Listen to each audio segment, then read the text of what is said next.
क्या करेगा फोटो खींच रहा है? तो क्यों खींच रहा है? क्या करोगे फोटो का? फोटो खींच के क्या करोगे? कहाँ ले जाओगे? এই না শিশিরের মধ্যে तो मेरा क्यों खींच रहा है? सबका একটা করে ত্রিপল দিতে পারে, একটা করে যদি টাঙানোর মতো করে একটু ঠান্ডা দেখতে। তো অনুরোধ করা হচ্ছে নেক্সট বছর 2027 সাল প্রত্যেক সাধু সন্ন্যাসীদের কে একটা করে ত্রিপল বা মাথায় যেন দেওয়া রিকোয়েস্ট করা হচ্ছে পুরো নেপাল সরকারকে। বাবাজি কাহা সে আয়া? তামিলনাড়ু।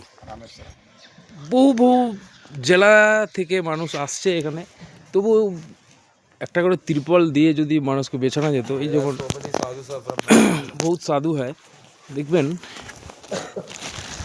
না শিশিরের মধ্যে শুয়ে আছে, ঠান্ডা পানি গির গায়া তো কুয়াশা।